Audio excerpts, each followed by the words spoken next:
The David Pakman Show at davidpakman.com.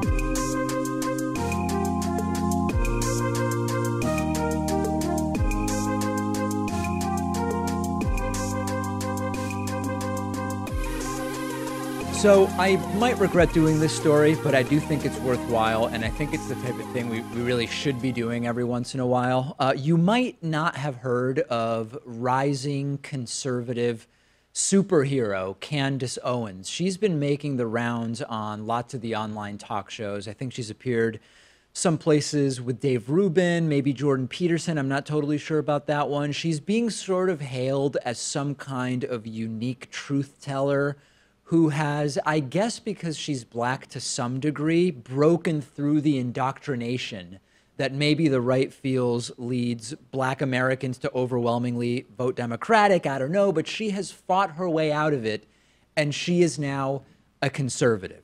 So I actually don't even really find her blackness relevant to my analysis whatsoever. There's no doubt that the right loves examples of black people with the, quote, correct views that they can point to, partially to prove how not racist they are. This includes people like, Larry Elder, who's been doing the rounds lately, and others. But I think it's actually more interesting to look at how the right has embraced her, despite what are blisteringly uninformed and, quite frankly, dumb opinions on endless issues. I care about her ideas, not her identity, even though the right, the alt-right, the new anti-SJW right, has basically become an identity movement that claims to be against identity politics. Let's forget about that. I care about her ideas. And what I want to play for you, and really what I want to do is think through what she's saying. I'm going to play for you parts of a recent interview she did on Joe Rogan's podcast. And to his credit, Joe Rogan does offer some pushback to some of the idiocy that she spouts, not nearly enough. And he has been, I don't know exactly what his politics are, but he has provided an environment that has really incubated horrible alt-right ideas, maybe without even realizing it. He does offer some pushback here. Let's dig into this, and you're going to very quickly see how there is no substance whatsoever here. White walkers at the point. But I don't understand how you think that we're almost losing America, and there's a battle for America. Like, I really feel that, like, just in every regard, in terms of just the people that were running, like Hillary Clinton. Like, this woman was a globalist. Like, just think about who we were in bed with, like Saudi Arabia, selling all of our uranium to Russia. Okay, stop it right there. Already more nonsense than anybody but Trump could stuff into 20 seconds, right? Joe Rogan wants to know how we're losing America. She says she really feels that we are. Isn't she part of the Ben Shapiro facts don't care about your feelings movement? Like, how is it relevant that she feels that we're losing America? So in the first 20 seconds, she says feelings dictate her beliefs. She says Hillary Clinton was a globalist, a term with no meaning, straight out of Alex Jones's conspiracy theories. How is Trump not a globalist by these exact same standards? And then she uncritically repeats the debunked Hillary Clinton Uranium One conspiracy theory. Nothing from Rogan. This is the hero, Candace Owens, that the right is now holding up. So now I guess she starts doing what maybe we would call like a policy analysis of some kind. Take a look. Like, Trump came in and was like, no, like, America, people, we were the gap, like, we're losing the middle class. The gap between the rich and the poor was like literally. And what do you think is causing that? Policies, shipping all of our jobs overseas, the regulation, the government getting bigger and bigger. You can't do anything as an entrepreneur in America without a piece of paper from the government, discouraging people with this piece of paper, like shutting down the factories, forgetting that there's something, there's a little land between New York and LA, believe it or not, and this is what Trump understood.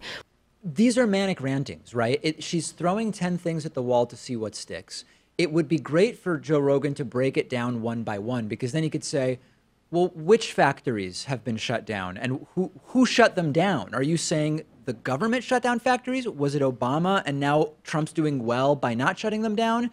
She points out, well, there's a big gap between the rich and poor. Yeah, that's a bad thing, but that's because of right-wing policies, and it's because of the policies that are similar to the ones Trump has been pushing, right? Shipping jobs overseas, regulation, huge government, entrepreneurs can't do anything. You can't do anything without a piece of paper. None of these are arguments, right? There's not an argument that's actually being made. It's total gish gallop nonsense. And then she goes totally off the rails. And in explaining how she was converted from her false liberal beliefs to, I guess, her correct right-wing beliefs, she goes fully ignorant on climate change. And finally, Joe Rogan, I guess, feels he has no choice but to step in. And Trump appealed to those people. I'm still floored. Like, as I'm traveling the world and seeing different pieces of the country, I'm learning how ignorant I was. Like, and that's the best thing in the entire world. Way? Just, I fell victim to the idea that, like, it was progress. It was progress. It was progress. We have to care about the environment. It was progress. And it's like, no, like, we've been losing. America has been losing.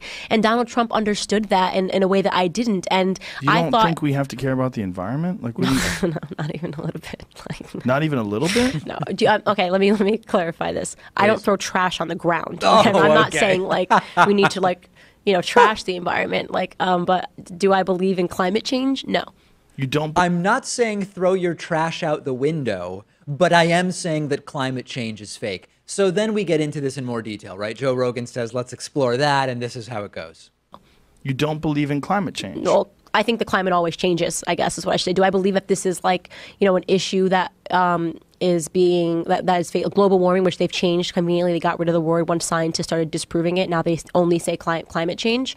No, I think that was just a way to extract dollars from Americans. I don't at all believe. They had no actionable plan. It was great for Trump to get out of that deal. It was terrible. Okay, but this is an incredibly complicated subject. Right. And if you would have to talk to a bunch of different scientists and see how they gather data and see what they understand about CO2 levels and what's the danger of them and what can combat it and what could not. Have you done all this, or do you take this flippant opinion based on the party line? This wouldn't be the hill I died on, right? But it's not about the party. I just genuinely, I've read a ton about it, but I would not be able to come to you and say, like, this is my strong opinion. But here's, like, the easiest way to say this, right? She says, I wouldn't be able to come to you and say, this is my strong opinion.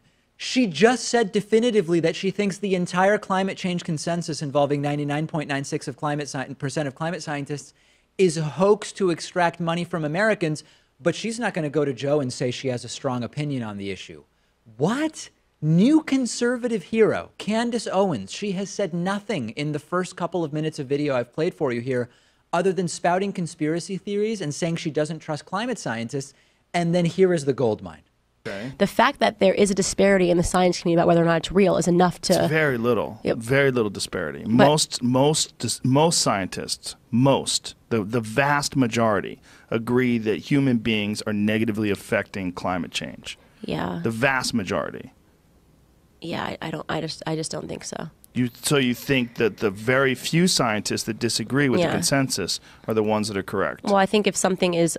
It's either subjective or it's objective, and there are objective truths, right? There it is again. I just don't think so. That's not an argument. I thought facts didn't care about your feelings or of what you thought of them. And then, of course, for all the criticism of postmodernism from this new free speech warrior contingent of the right, she goes postmodern on us by saying there are objective truths and so there's objective and subjective. It's not wrong, but it's completely cherry picking that from a philosophy that these people claim is horrible in order to get out from under Joe Rogan's criticism of her ignorant beliefs. And then she says any .coms can't be trusted, but .orgs can, as long as you're trying to deny climate change.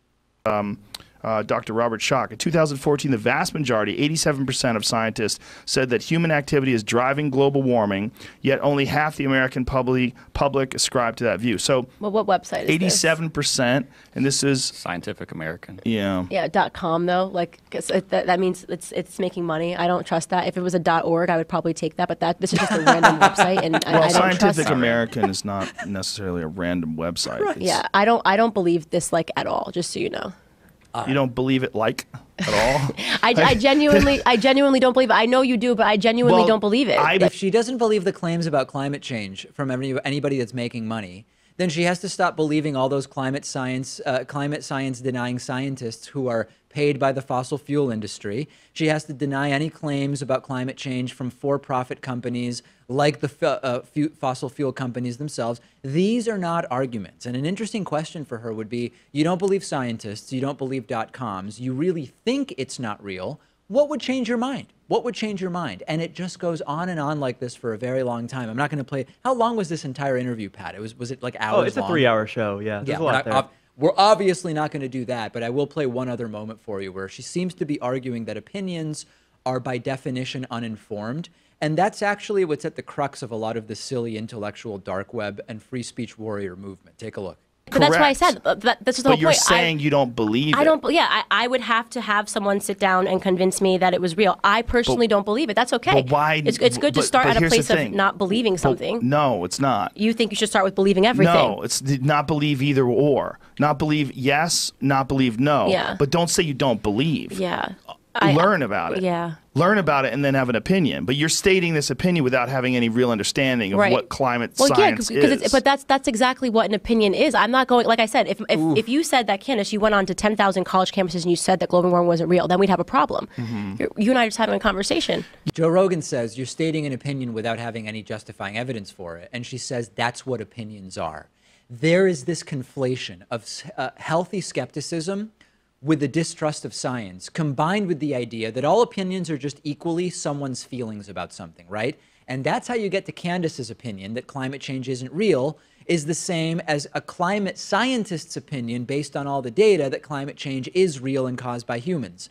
This is mind-numbingly ignorant, but it's really dangerous because this person is becoming a conservative hero. She's proud of having uninformed opinions. She's bragging about how she has this opinion totally uninformed by fact. And this is part of the anti and pseudo-intellectualism of this new movement that we've been extensively covering because of how dangerous it is. They say we think they're dangerous because they're finally telling some truth that nobody else will tell. No, they're dangerous because it's making people who don't know anything the heroes of others who also don't know anything, and it's the blind leading the blind. And for people saying, well, then, David, you're not being fair, have her on. She's welcome on the program absolutely anytime. I'm glad to have her on, and we can explore what constitutes justified beliefs and what doesn't, and talk about any issue she wants to. This is what we're fighting. And lastly, I actually sort of question whether she's even really had this incredible enlightenment. I think that she was probably sort of casually on the left and then realized that, hey, there's this entire thing that she can do where she is a conservative and she goes out and says this stuff and it's really appealing to a lot of people. I don't even know that I buy the background story. Or maybe she's 80% conservative and just adding on all the extra talking points, like the one about climate change. Maybe so. And it's interesting, like Joe Rogan, he's probably more liberal than conservative, but he definitely has conservative tendencies. Yeah. And so they were getting along for a lot of that time. I watched the whole thing. The first hour or so, they were getting along quite well, and then they got to this issue of the environment because she felt really comfortable in that safe space. Right. And that's where Joe Rogan had to go off. You can't really hide in that 3-hour platform. Total implosion. I mean, total and absolute utter implosion. Send me your thoughts. What am I missing about Candace Owens? Real quick, within an 8-minute time span while talking to the press outside of the White House, Donald Trump first said that a hand-delivered letter he received from North Korea was very nice and interesting, and then minutes later said he hadn't actually read the letter. Everything about this story is bizarre. Kim Jong-un sent his envoy, Kim Jong-chol, to the White House, and they brought Trump a letter, and it was physically gigantic. Like, I mean, it wasn't like a long letter. It was physically huge, and we have a picture up on the screen for the audience. It's like a gigantic envelope, and it almost seems like another way to mock Trump, like you send him this gigantic envelope, and you make him stand there with the thing. So here is Trump, talking about the letter, how it was really nice, and how the press would love to see what's in the letter, and it was interesting, and he might release it. Here is Donald Trump saying all this stuff.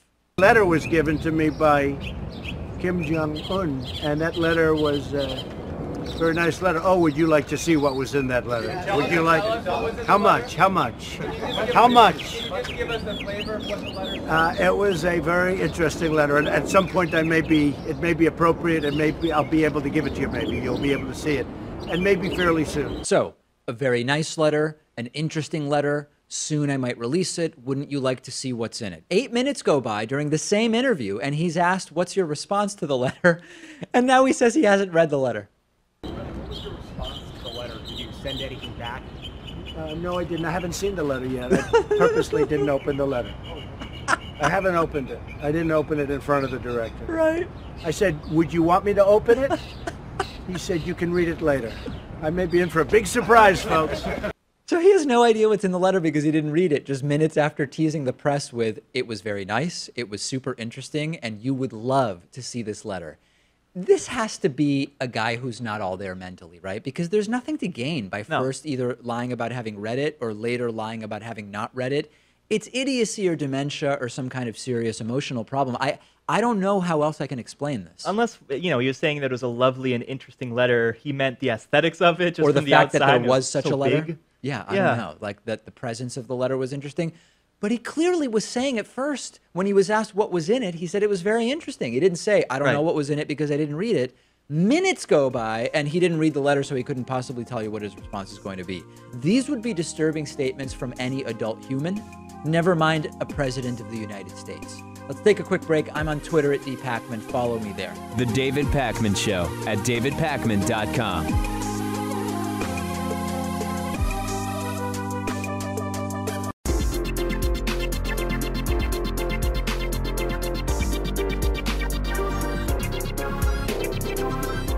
The David Pakman Show at davidpakman.com. Today's new member of the day is Stephanie Kristoff, and today's longtime Hall of Fame member of the day is Michael Crespo, who's been with us since 2012. Stephanie, Michael, thank you. Join us at joinpakman.com. Get all the same member benefits enjoyed by Stephanie and Michael, including the world-famous bonus show, and do it while saving 40% if you use the coupon code VOTESOON18. Donald Trump's lawyers have sent a memo to Special Prosecutor Robert Mueller that is literally tyranny if applied in our country. And in the United States, when the word tyranny is used, it's almost always fear-mongering from the right. Like, for example, we need guns everywhere and no gun control because the government could become tyrannical and the citizenry would then need guns to stop the government's tyranny. Or, for example, political correctness run amok has become a form of government tyranny. Even if you take issue with elements of political correctness, as I do, common sense at some point would remind you political correctness is not government tyranny.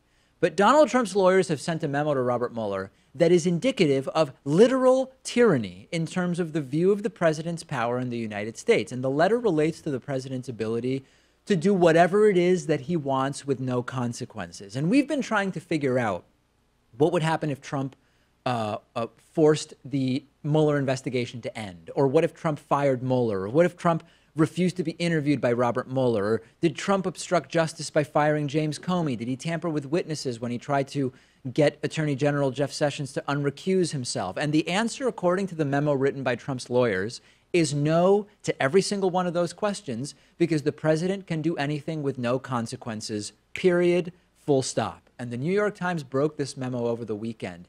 And there is this stunning key paragraph that tells us most of what we need to know about Trump's position, where Trump's attorneys say, indeed, the president not only has unfettered statutory and constitutional authority to terminate the FBI director, referring to James Comey, he also has constitutional authority to direct the Justice Department to open or close an investigation, meaning the Russia investigation, and of course the power to pardon any person before, during, or after an investigation and or conviction. Put simply, the Constitution leaves no question that the president has exclusive authority over the ultimate conduct and disposition of all criminal investigations and over those executive branch officials responsible for conducting those investigations. The tyranny we should be afraid of isn't one where handguns and rifles would be useful to defend ourselves. It is this kind of totally presumed impunity by our leaders that is the real threat of tyranny. And what this paragraph and the memo in general are saying is that it doesn't matter what Trump does or why he does it, because there simply can be no consequences. Trump could take millions of dollars in cash in public from wealthy people in exchange for future pardons of crimes maybe they haven't even committed yet, and there would be nothing to be done. And it's even crazier that, as I've told you, Trump can't pardon state crimes. Washington, D.C. isn't a state, meaning that all criminal law in Washington, D.C. is effectively federal law. Trump could have his staff murder political opponents, Democratic senators, whoever, and then he could end the investigations into those killings. If there were convictions, he could simply pardon those people because, according to his lawyers, there is simply nothing that the president cannot do. And in addition, over the last few hours, Donald Trump himself went on Twitter and said he has the absolute right to pardon himself for anything, period. This is tyranny, my friends. It's not Obama taking your guns or canceling elections. It's not liberal professors telling you to be polite to transgender students. It's the president writing a letter to a special prosecutor saying, you can't do anything because I'm the president and I can't get in trouble, period. And it would be nice if at least one so-called prominent constitutional conservative grew a backbone and said, no more. No more. But they're not doing it.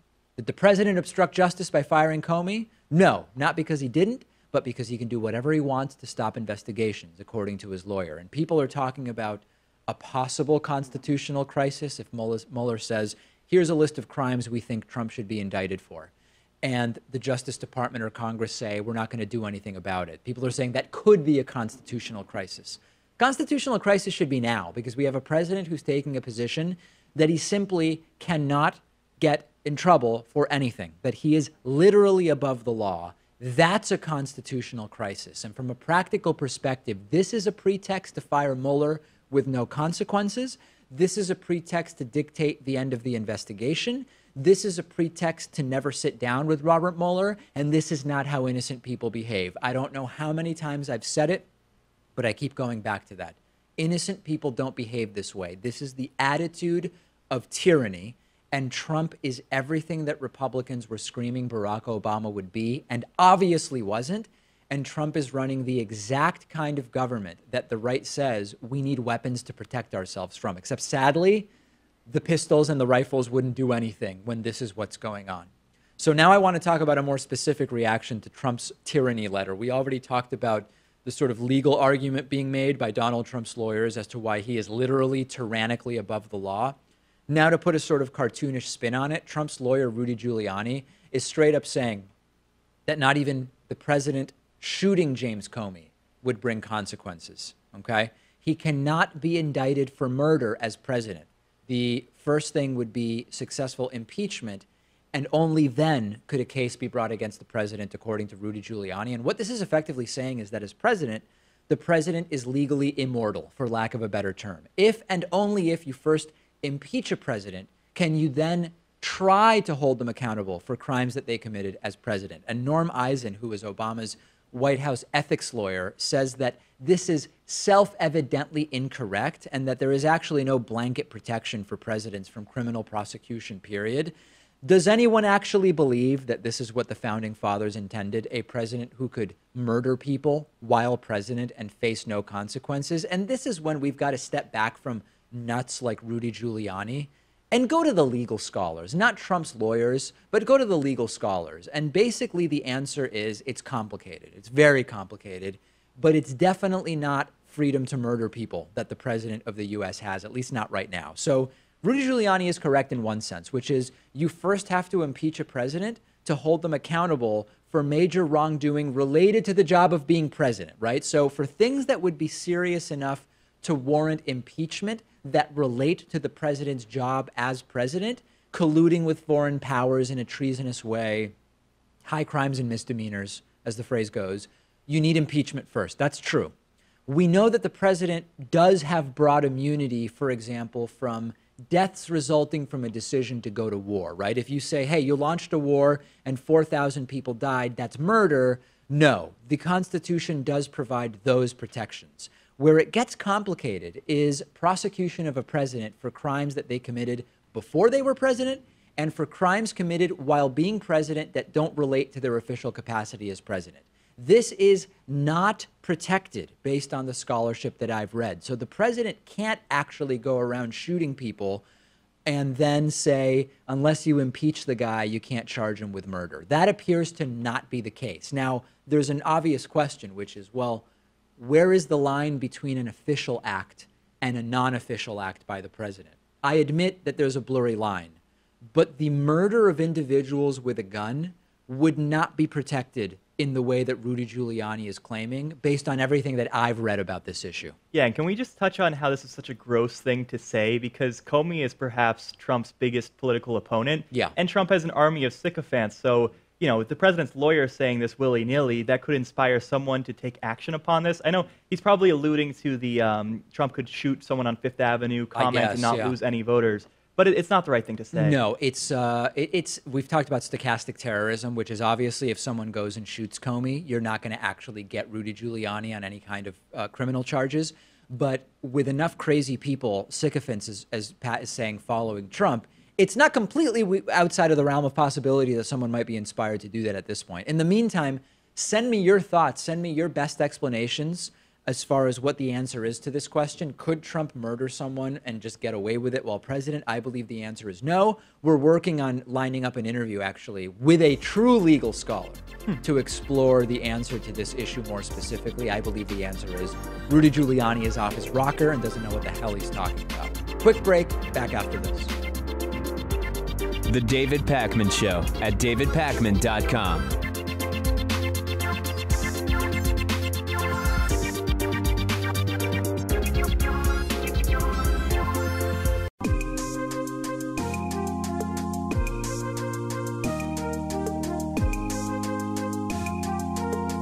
Welcome back to the David Pakman Show.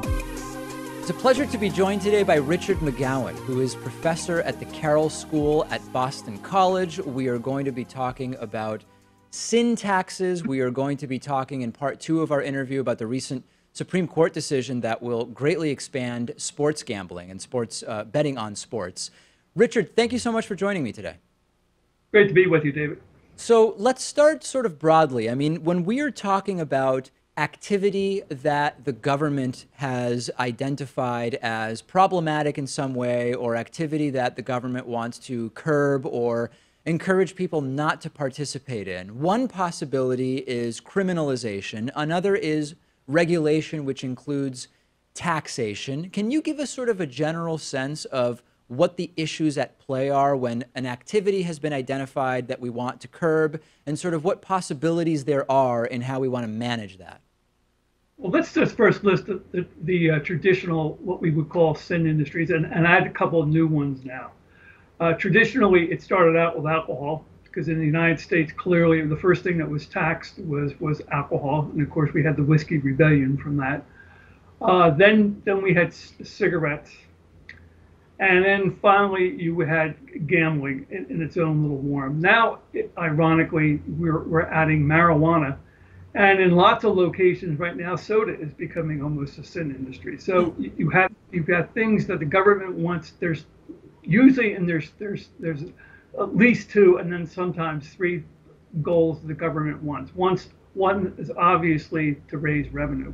So all these activities you can tax, and I always say it's painless revenue, because in other words, people feel somewhat guilty doing them. So therefore, when the government taxes you, you don't complain as much about it. The other thing is, clearly you also, and this is where the government gets itself in a little bit of contrariness. The government wants you to, they want to dissuade you from doing the activity. So they're making money from you, but they don't want you to do the activity. And then in lots of the cases, for instance, especially with alcohol and gambling and marijuana, you have what they want to discourage the black market. And so there's where there's usually 3 things involved. I'm not sort of at a base level, like at a philosophical level, against the taxation or raising of revenue by governments in these ways. But it's hard for me to get past the reality that speeding tickets, for example, which is a sort of different thing, presumably the idea is the police want you to obey the law, and that's why if you exceed the speed limit, you risk getting pulled over and you get a ticket. And presumably if that happens next time, you might be careful, you might not speed.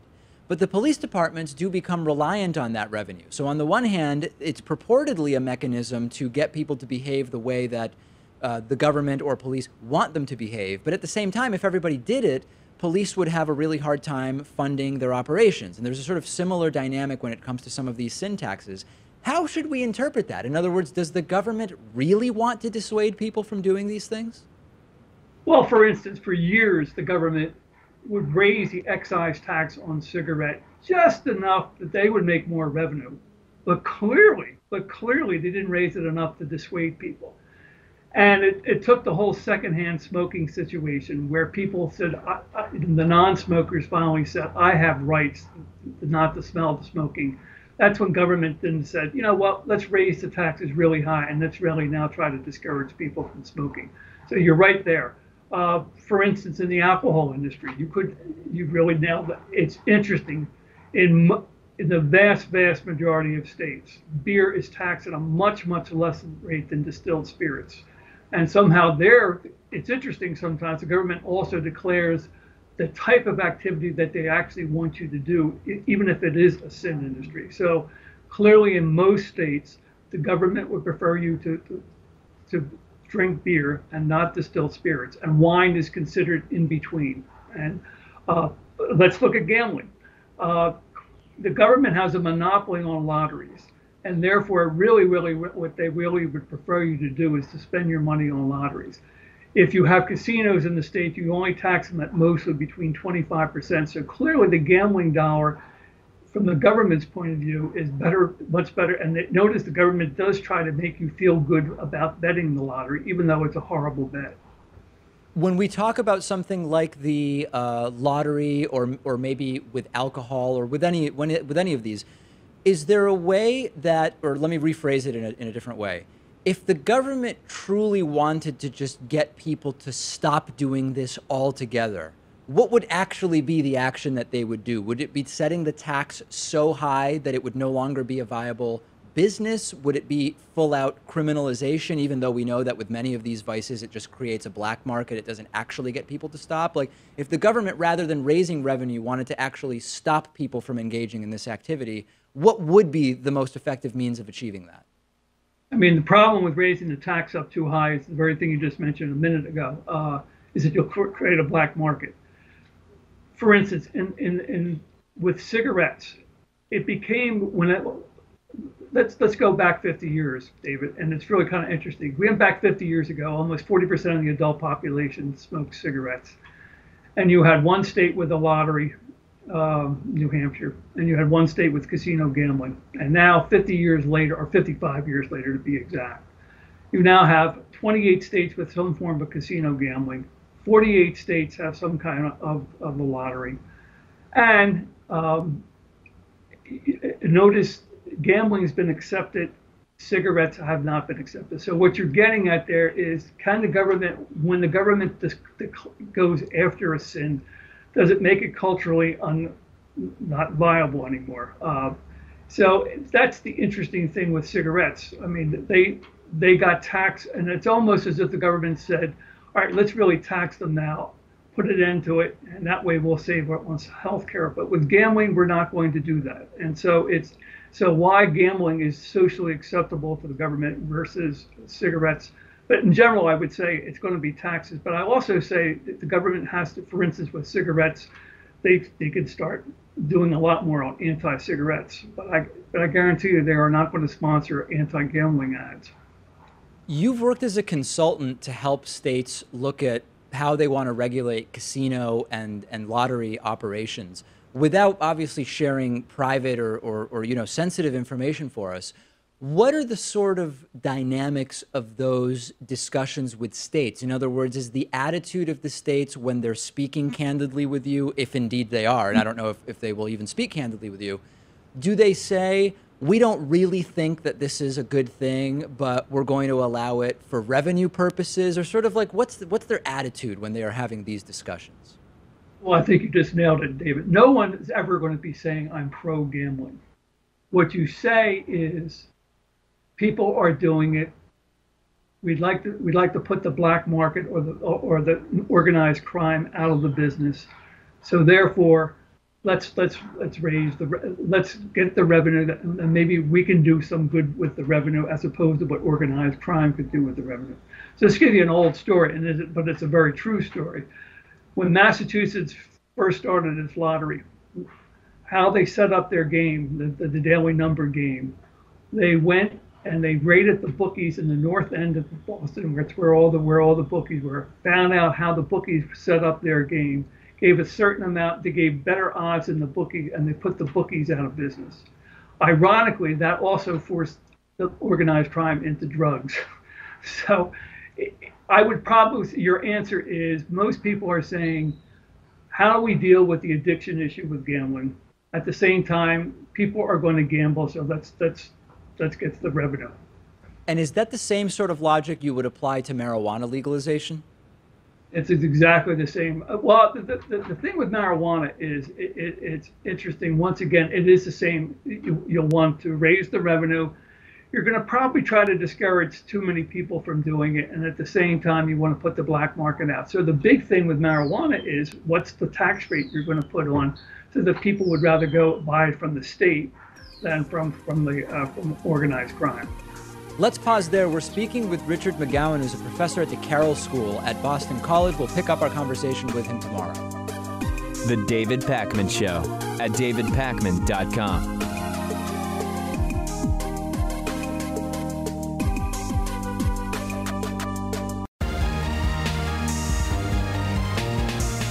The David Pakman Show at davidpakman.com.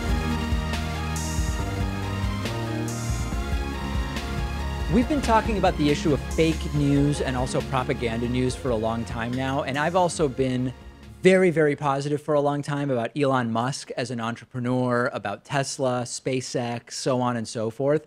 But today I have to tell you that Elon Musk has a genuinely bad idea about journalism and fake news and news sources. And this story today is sponsored by Ground. Ground is a mobile app that lets you see all sides of breaking news stories. And what it does is assemble news stories by verifying information written by the major news websites with local news sources on the ground, using their news map interface and sort of taking a proactive approach to prevent misinformation from spreading around. Very important, very ambitious undertaking, and you can check out the Ground app on iOS and Android. Doesn't cost anything, and we're linking to it in the YouTube description. Elon Musk's idea is to crowdsource ratings of journalistic credibility.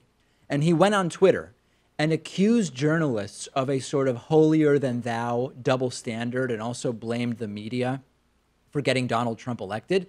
But then he said, what about a media credibility rating website, where he said, quote, going to create a site where the public can rate the core truth of any article and track the credibility score over time of each journalist, editor, and publication.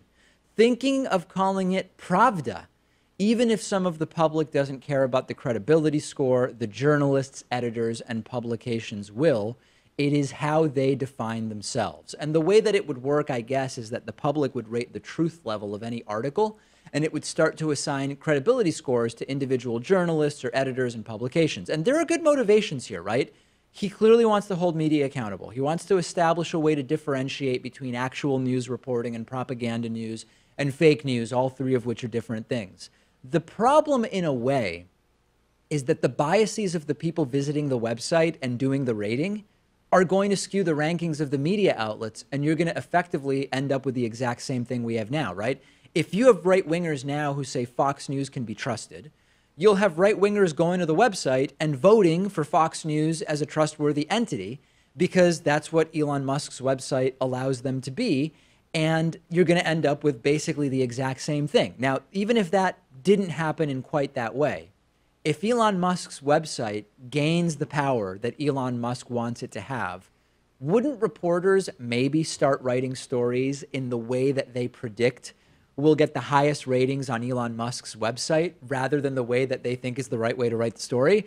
That also would be a really bad thing. And then there's another issue, which is pointed out by a pretty good article on Salon.com, which is that it's really hard for people to evaluate what's true sort of in the absence of the bias that they bring into it, right? If you go in to a news article believing that something is true, you're more likely to say the article is accurate if it confirms your beliefs, and you're more likely to say the article is inaccurate if it doesn't confirm your beliefs. So I actually think that this is not a good idea, even though the intentions are good.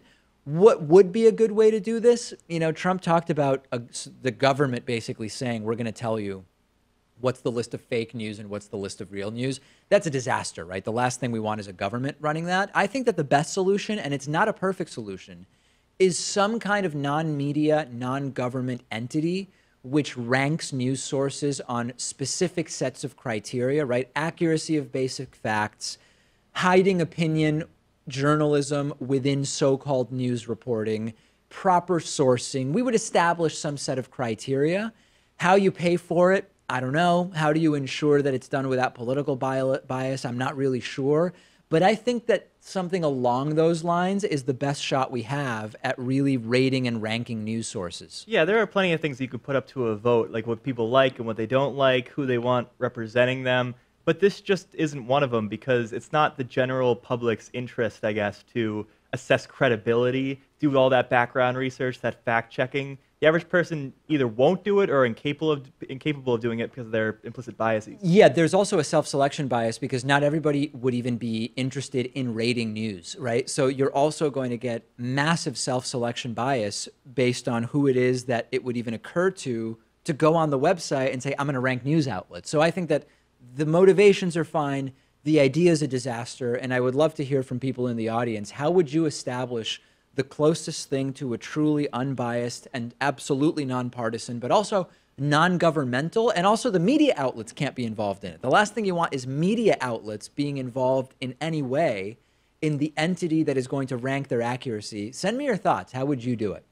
Let's talk about trade. Donald Trump has started yet another trade war, this one with our ally Canada. Yeah, Trump is hitting one of our biggest allies, Canada, with steel and aluminum tariffs. He's also hitting Mexico as well as the European Union. There had been a 2-month exemption for them. That exemption is being eliminated.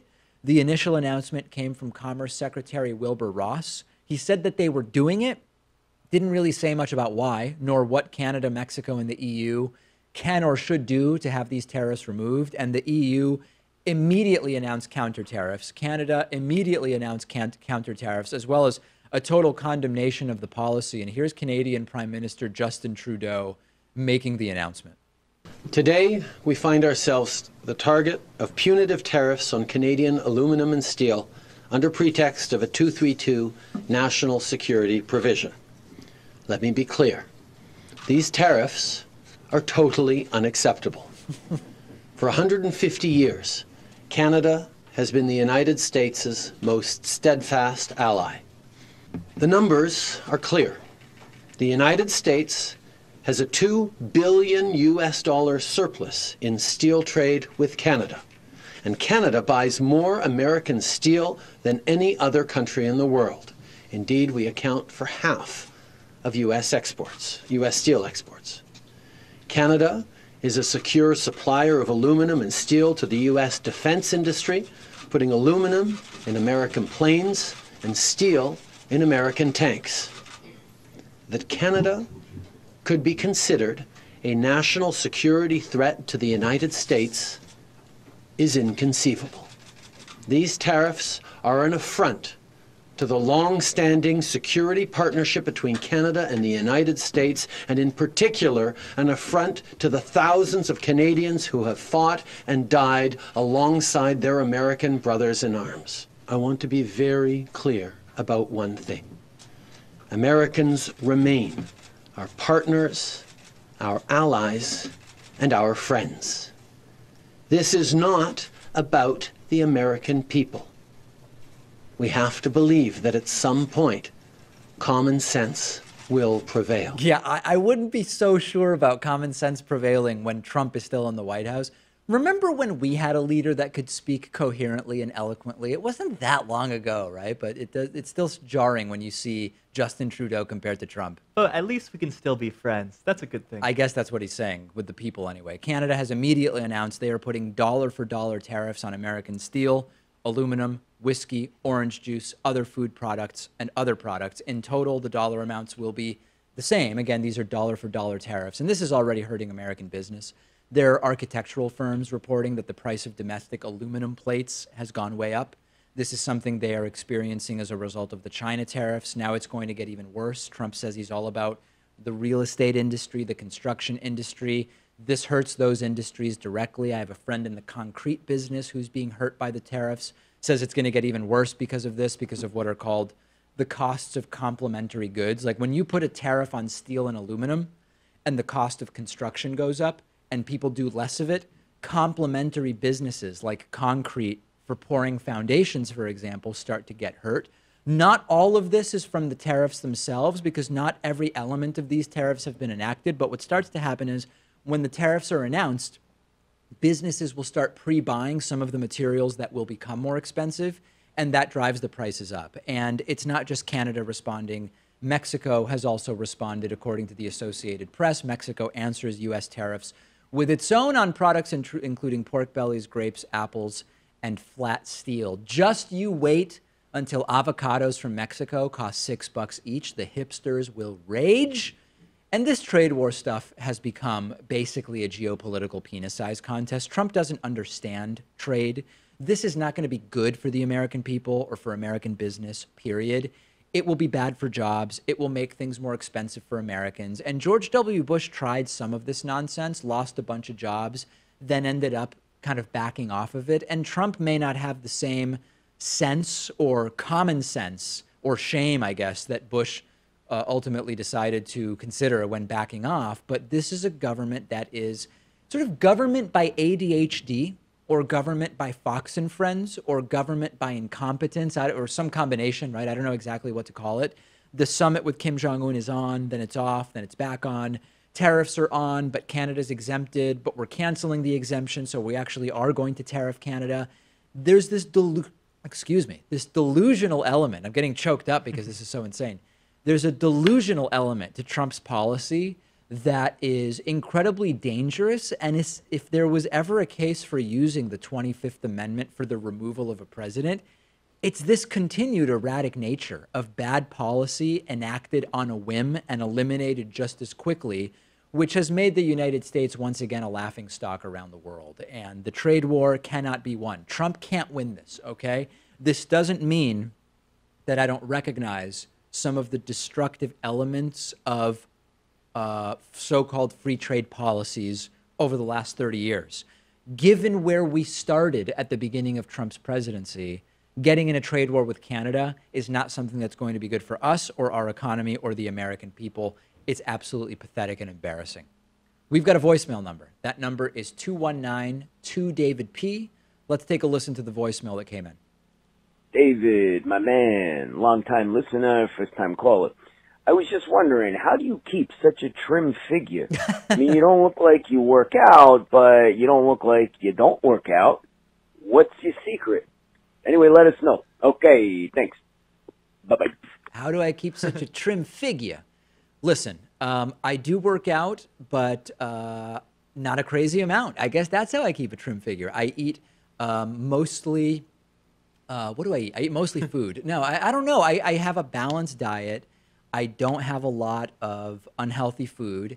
I haven't been to a fast food place for 17 years or something at this point. I mean, I just don't even know what it's like inside. If you showed me a picture of inside a Wendy's, it would be completely foreign to me at this point. So I think I'm off of that. As far as like coffee goes, I don't have any of the coffee drinks that are like dessert, you know, with like 70 grams of sugar with whipped cream and all. It's like I just have coffee, cappuccino, right? Espresso and milk. That's it. And I think that's not. What am I even talking about? I don't know what I do. You do some cardio, right? Mix Sure. with like a little strength training here. Cardio and there. with strength training. Why not? I remember last week you came in bragging about your 300-pound bench press. That's exactly right. And I was pretty impressed. I don't even do bench press, but what I basically do, my routine is I load up a bunch of articles on Pocket on my phone, and I go in and then I'll do 20 minutes on either the treadmill or the elliptical or the stationary bike while reading articles. Then I'll walk around and use the pieces of equipment that I know how to use. Like I won't even go near the ones where I'm like, oh man, am I supposed to lift or pull or what am I supposed to do with this thing? And I'll, just like lift a couple things and then I'll stretch and then I'll just go home. That's basically what I do. But during the summer, I do bike a lot. I run outdoors. What am I even, did people care about this? I don't know. I think so. I think people are into it. Okay. Anyway, I do what I can. I don't know what else to say. We've got a great bonus show for you today. We will talk about so many interesting things. You can access the bonus show by becoming a member at joinpacman.com or by becoming a patron at patreon.com/David Pakman Show. Coming up soon, Pat, this is the first time I'm previewing this. We will be announcing a major chess showdown that will be involving the David Pakman Show. And I think people are going to be very, very excited by it. More about that maybe later this week, if not next.